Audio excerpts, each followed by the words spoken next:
Okay, so I'm going to work through problem 2A on the worksheet that you sent me. So it wants to know how many moles of acid you have with 33.6 milliliters of an HCl solution with a concentration of 0.10 molar. And I'll write HCl up here. Okay, so we need to know moles of something, right? So that's where we're going to start. We need to know moles of acid. So if we need to know moles of acid, first we need to know how many moles of HCl we have in the first place, right? So how do we do that? Well, let's first start with concentration. We have 0.10 moles, right? Well, recall that moles here, molarity I should say, molarity is just moles over liters, right? So we need to find moles of something, right? Well, molarity has moles in it. All we need to know is volume, and we can cancel out the liters and just be left with moles. Well, we do have volume. We've got milliliters here.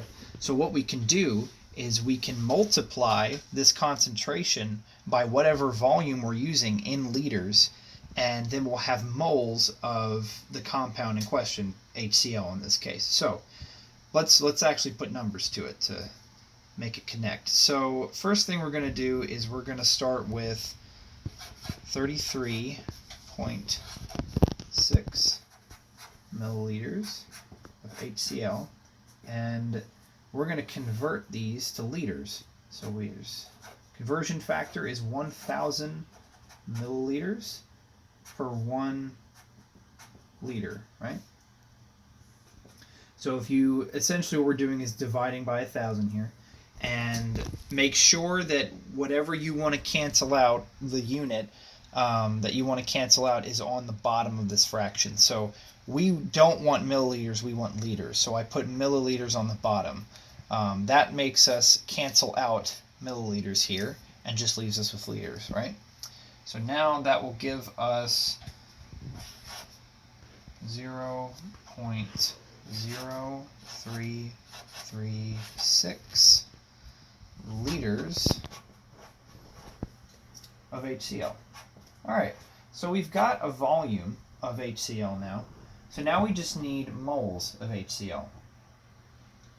So we just, as I said before, we just need to multiply the volume in liters by the molarity, and that will give us moles of HCl. So we're going to do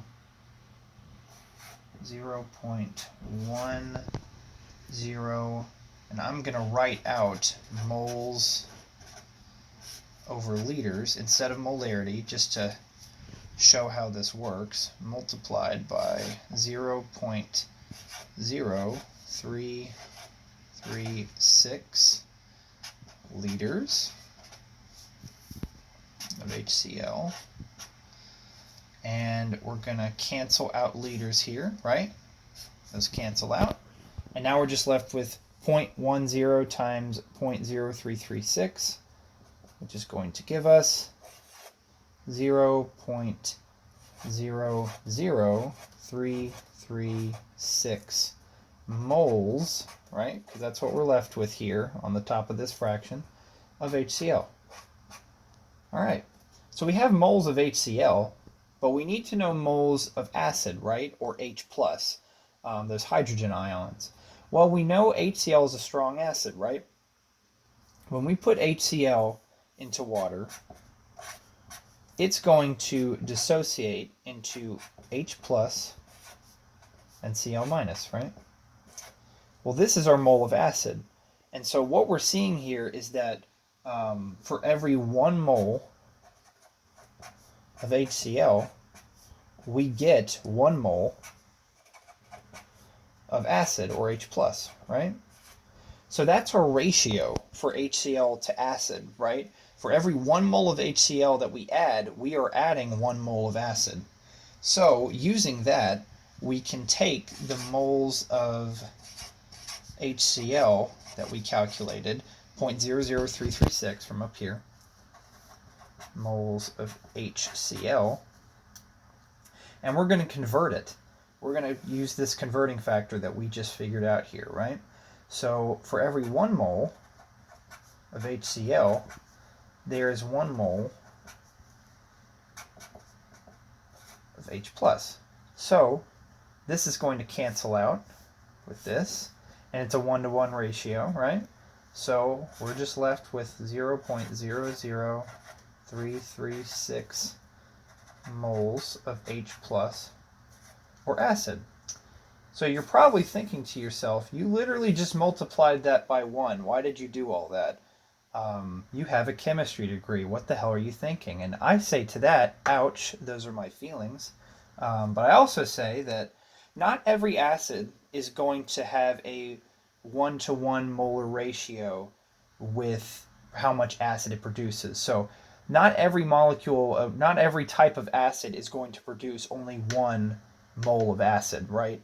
In HCl's case, it does. But if you have another type of acid, like let's say phosphoric acid, that has 3 moles of H plus that it produces every time it dissociates in water.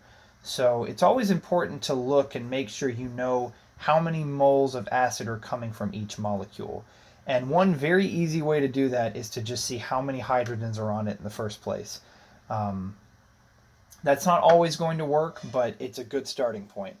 Just think about how many moles you're going to get per mole of acid, how many moles of acid you're going to get per molecule of the acid you're using, right? But yeah, so that's your final answer, and just let me know if you have any questions.